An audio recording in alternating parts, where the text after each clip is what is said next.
ಇದೇ ಮಾರ್ಗವಾಗಿ ನಿನ್ನ ಗಂಡನಿಗೆ ಬುದ್ಧಿ ತಗೊಂಡು ಹೋಗುತ್ತಾನೆ. ಬಾ ಇವತ್ತು ಬಾ. ನಿನ್ನ ಬುದ್ಧಿನ ತಿನ್ಬೇಕಂತ ನೂರಾರು ಕನಸು ಕಂಡ ಈ ಶ್ರೀಕಾಂತ ಗೌಡನಿಗೆ ನಿನ್ನ ಬುದ್ಧಿ ಬಿಚ್ಚಿ ತಿನ್ನದೆ ಬಿಡೋದೇ. ಸಾವಿತ್ರಿ ಬಾ.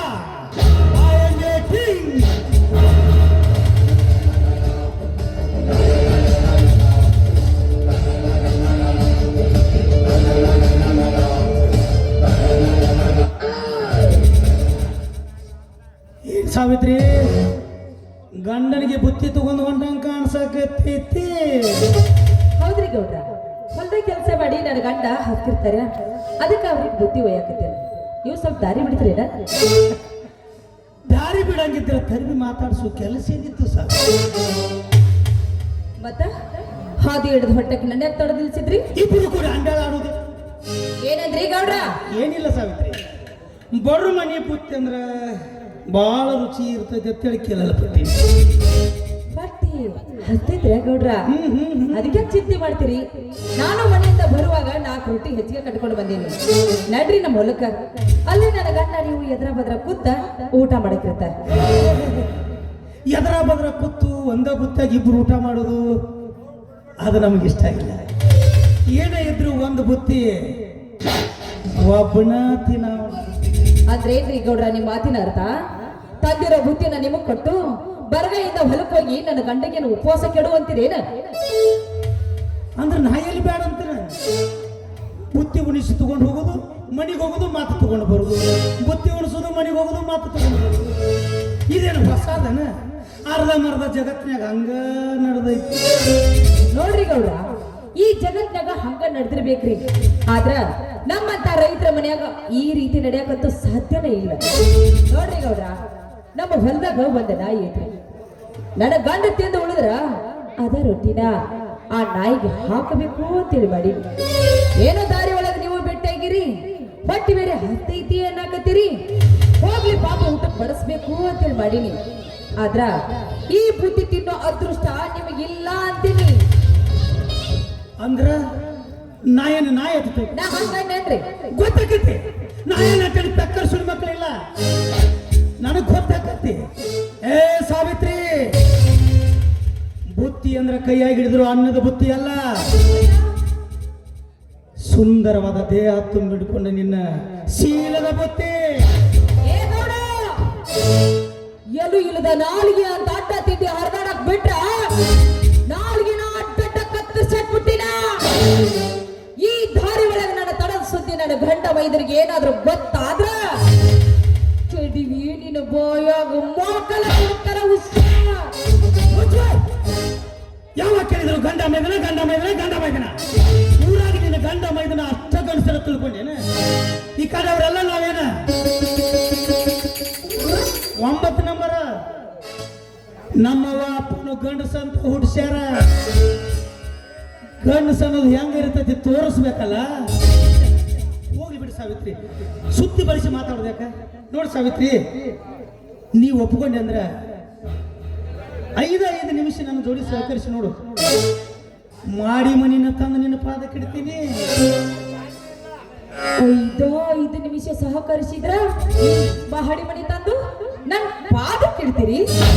ಅಯ್ಯೋ ಗೌಡ, ಈ ಮಾತು ಮತ್ತೆ ಹೇಳ್ಬೇಕಿಲ್ಲ. ನಾ ಯಾಕೆ ಇಷ್ಟು ತನಕ ಗಂಟ ಹರ್ಕೊತಿದ್ದಿ? ಹೋಗ್ಲಿ ಬಿಡ್ರಿ, ಮತ್ತೇನ್ ಕೊಡ್ತೀರಿ?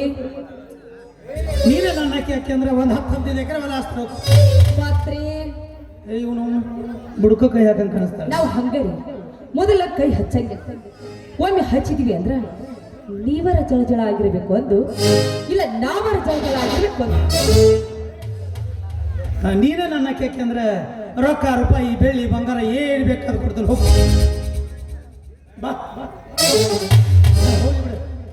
ಕಬಡ್ಡಿ ಆಡಕ್ ಬರ್ತಿದ್ದೇನೆ. ಏ ಗೌಡ, ಎಲ್ಲ ಇದ್ದ ನಾಲ್ಗೆ ತಟ್ಟ ತಿದ್ದಿ ಹರಿದಾಡಕ್ ಬಿಟ್ರ ನಾಲ್ಗಿನ ಅಡ್ಡ ಕತ್ತರಿಸಕ್ ಬಿಟ್ಟ. ಇಷ್ಟ ತನಕ ನೀ ಏನ್ ಹೇಳಿದಲ್ಲ, ಈ ನಿನ್ನ ಹಣ ಆಸ್ತಿ ಅಂತಷ್ಟು ಮಹಡಿ ಮನೆ ಇದೆಲ್ಲ ನನ್ನ ಗಂಡ ರೈತ ಮೆಟ್ಟು ಬಿಟ್ಟರು ಹರಕಚ್ಚಲಿಗೆ ಸಮಾನ. ಏ ಗೌಡ, ನಾನಲ್ವೋ ನನ್ನಂತ 10 ಹೆಣ್ಣುಗಳು ಬಂದ್ರು ಒಂದೇ ಒಂದು ಮಾಡುವಷ್ಟು ಗಂಡಸ್ತನ ನನ್ನ ಗಂಡನ ಹತ್ರನೂ ಐತಿ. ಅಷ್ಟಕ್ಕೂ ನನ್ನ ಗಂಡನ ಗಂಡಸ್ತನ ಮ್ಯಾಗ ನಿನಗೆ ಏನಾದ್ರೂ ಅನುಮಾನ ಇದ್ರ ಮನ್ಯಾಗಲ್ಲ ನಿನ್ನ ಮುದ್ದಿನ ತಂಗಿ ಅಕ್ಕಿನ ತಂದು ಒಂದ್ ರಾತ್ರಿ ನನ್ನ ಗಂಡನ ತಕ್ಬಿಡ. ಅಕ್ಕಿ ಮುಂಜಾನೆ ಎದ್ದ ಬಂದು ಹೇಳ್ತಾಳ ನನ್ನ ಗಂಡನ ಗಂಡಸ್ತನ ಹೆಂಗಿತ್ತು ಅಂತ.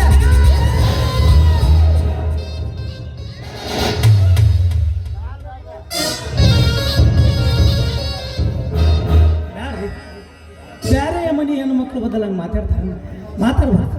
ಮಾತಾಡಿದ್ರ ಮೆಟ್ಟ ಹರಿತಾವ.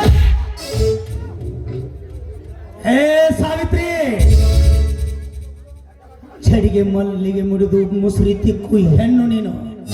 ನಿನಗೆ ಎತ್ತಕ್ಕೆ ಹೋಗ್ತಿರ್ಬೇಕಾದ್ರ ತೊಡೆ ತಟ್ಟಿ ಮೀಸೆ ತಿರುವ ನನಗೆ ತಿರ್ಬೇಡ.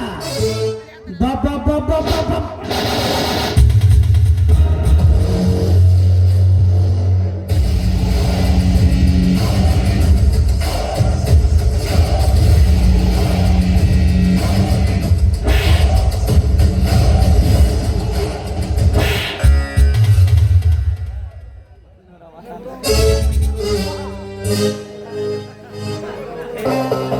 ಎಲ್ಲಿ ಅವನು ಹೇಳಿ ಶಿವಪೂಜಾ ಕಡ್ಡೆ ಬಿಟ್ಟಂಗ ಬಂದ್ಬಿಟ್ಟು. ನಮಸ್ಕಾರಪ್ಪ. ಓ ಅಪ್ಪಾಜಿ, ಊರಾಗ ಹಿರಿಯಾರ ಕಲ್ಲ ತಗೊಂಡ್ ನನಗೆ ಗಂಡ ಹತ್ತಾರ ಅಲ್ಲಿ ನಿಮ್ ಗೌಡ ಪೇಲಿ ಅಂತ ಕರ್ಕೊಂಬರೋ ಗೊತ್ತಿದೆ. ನೀ ಏನು ಚಾಲು ಮಾಡಿದಿ ನಡು ರಸ್ತಾದಾಗ? ಹೋಗ್ಲಿ ಬ್ಯಾಡ ಬರ್ರಿ. ಹೋಗು. ಈಗ ತಗೋ ಒಂದು 5 ನಿಮಿಷ ಹೋಗು. ಯಾಕಂದ್ರೆ ನೀವು ಒಂದು 5 ನಿಮಿಷ ಬಿಟ್ಟು ಬರೋರಿಲ್ಲ. ನಮ್ದು ಕೆಬ್ಬಂದು ಐತಾನೆ ಅರೇ ನೀವ ಹಂಚಗಾದತಿ ದಾಸೆ ಬಿಡ್ಬೇಕು. ಹೋಗ ನಿನಗೊಂದು ಹೇಳ್ತಾನ ಭಾಳ ಹಂಚಕದ ದಾಸಿ ಬಿಟ್ರೆ ನಟ್ ನಡ್ಬರ್ಕ ಸಿಗ್ತೈತ. ಇಂಥ ಚಿಲ್ಲರ್ ಬುದ್ಧಿ ನಮ್ಗೆ ನೀವು ಮನಸ್ಸು ಮಾಡ್ರೆ ಬ್ಯಾರೆ ಜಾಸ್ತಿ ಇಮಾನ್ದಾರ್ ನೋಡ್ರಿ. ಏ ಗೌರ್ಯ, ರೊಕ್ಕ ಕೊಟ್ಟು ಖರೀದಿ ಮಾಡುವಂಗಿದ್ರ ನನಗೆ ಇದ್ದಬೇಕು. ಆಕಿ ಗಂಡ ಗೊತ್ತಾತ್ರ ಹಿಡ್ಕೊಂಡು ಗುಮ್ತಾನ ಕರೆ ನನಗೆ ಇದ್ದಬೇಕು. ಮತ್ತು ನೀ ಈಟು ಪರಿಗೇಟದ ನನಗಾರ ಏನು ಗೊತ್ತು. ಹೊಟ್ಟೆ ಬೇಕಂದ್ರಿ ಒಂದು ಕೆಲಸ ಮಾಡ್ರಿ. ಅಲ್ಲೇ ನಮ್ದು ಪರದಾಗ ದನದ ಮನೆ ಐತಿರ್ಲ, ಅಲ್ಲೇ ಆಡವ ಸರಿಸಿ ಆಡಿನ ಕಾಲ ಕುಂದ್ರಿ. ನಾ ಕರ್ಕೊಂಡ್ಬರ್ತೀನಿ ಊರಿಗೆ. ಆಡಿನ ಕಾಲ ಅದಕ್ಕೆ ಹೊತ್ತು ಮಾತ್ರ ಕತ್ತಿ ಕಾಲ ಹಿಡಿಬೇಕತ್ತ. ಇವ್ ಹೊತ್ತು ಮಾತ್ರ ಆಚೆ ಒಟ್ಟು ಆಸವಾಲ ಯಾರಿಗೂ ಹಂಗಾರಿ ಅಲ್ಲ ಜಾಗ ಇಲ್ಲ. ಅಲ್ಲೇ ಆಡ ಸರ್ಸ್ರಿ ಹೋಗ್ಬೇಕಾದ್ರೆ ಕುಂದ್ರಿ. ನಾ ಬರೋ ಕರ್ಕೊಂಡ್ಬರ್ತೀನಿ ಊರಿಗೆ. ಗೌರ್ಯ, ಈ ಆಡುಗಳಿಗೆ ತಂದ ನಮ್ಮ ದಡ್ಡ್ಯಾಗ ಕಟ್ಟಲಿಲ್ಲ ಅಂದ್ರ ಮಗನ ನನ್ನ ಕೈಯಾಗ ಸಿಕ್ಕ ನೀ ಕಟ್. ಅಕಸ್ಮಾತ್ ತಂದು ನಾಳೆ ಕಟ್ಟಿನಿ ಅಂದ್ರೆ ನನ್ನ ಕೈಯಾಗ ಸಿಕ್ಕ ಅಣ್ಣ ನಾನು ಹಂಗೆ ಮಂದಿ ಕಲಿ ಅಂಶ ಕಟ್ತಿಲ್ಲ. ಏ ಸುಬ್ಬಿ, ಗೌರ್ಯ ಬಂದನಂತ ನನ್ನ ಕೈಯಿಂದ ಉಳಿದುಕೊಂಡು ಇವತ್ತು ಇನ್ನೊಂದ್ಸಲ ಸಿಗ ಗೆಂಡಿ ಕನಲ್ಲ ಸಿಕ್ಕಂದ್ರ ಹಿಡಿದು ನಿನ್ನ ಬಹುಕ್ಕರು ಏನ್ ಅನಿಸ್ತೀರಿ? ಬಹು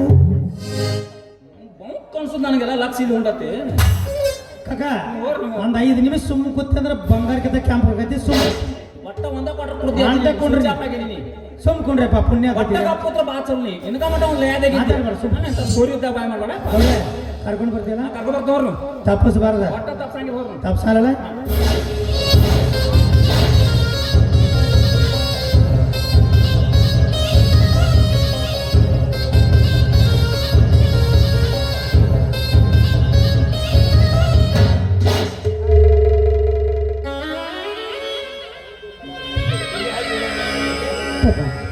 ಯಾರಪ್ಪ ನೀನು?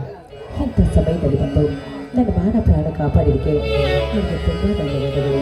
ಹಾಗೇನಿಲ್ಲ, ಪ್ರತಿಯೊಂದು ಮನುಷ್ಯ ಮಾಡುವ ಕರ್ತವ್ಯ ನಮ್ಮದು ಅಷ್ಟೇ. ಅದು ಅಲ್ಲದೆ ಬಂದ ಕ್ಷಣ ಭಯತೊಂದು ನನಗೆ ತಮ್ಮ ಎಂದು ಕರೆದಿಯಲ್ಲ, ಅಷ್ಟೇ ಸಾಕಮ್ಮ, ಅಷ್ಟೇ ಸಾಕು. ಯಾಕಂದ್ರೆ ಯಾವ ವಿಷಯ ಯಾರ ಮುಂದೆ ಹೇಳಬಾರ್ದಂತ ನಾನು ಬಚ್ಚಿಟ್ಟಿದ್ಯೋ ಅದೇ ವಿಷಯ ಇವತ್ತು ನಿನ್ನ ಮುಂದೆ ಹೇಳ್ಬೇಕಂತ ಇಚ್ಛೆ ಆಗಿದೆಯಮ್ಮ. ಏನಪ್ಪಾದು? ಹೌದಮ್ಮ, 25 ವರ್ಷದ ಹಿಂದೆ ನನ್ನ ತಂದೆ ತಾಯಿಯನ್ನು ಕೊಂದು ಹಾಕಿದ ಪಾಪ್ಯಮ್ಮ ಇವರು.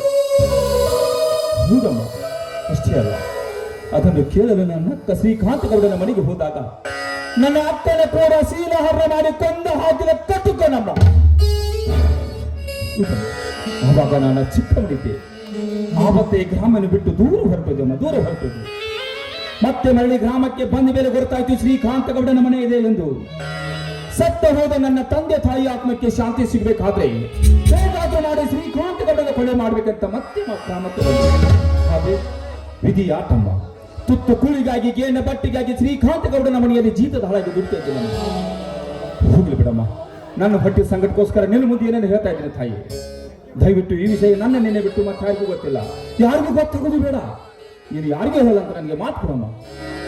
ಆಯ್ತು ತಮ್ಮ, ಈ ವಿಷಯ ಯಾರ ಮುಂದೆ ಹೇಳೋದಿಲ್ಲ, ಈ ಮಾತು ಸತ್ಯ. ಸರಿ ಅಮ್ಮ, ಖಂಡಿತ ವಿಷಯ ನಿನ್ನ ಮುಂದೆ ಹೇಳಿದೆ. ಸರಿ ಅಮ್ಮ, ನಾನು ನಿಮ್ಮ ತೋಟದ ಕಡೆ ಹೋಗ್ತಿದ್ದೇನೆ, ಹಾಗೆ ನಾನು ಕಳಿಸ್ಕೊಡ್ತೀನಿ. ಆಯ್ತಪ್ಪ, ನಡಿ ಹೋಗೋಣ.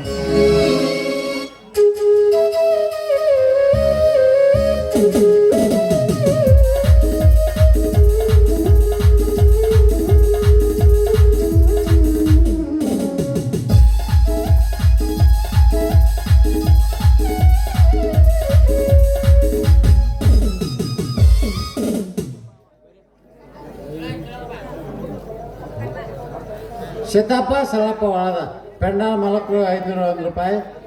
ಯಲ್ಲಪ್ಪ ರಾಮಚಂದ್ರ ಸಾಯಿರವ್ರ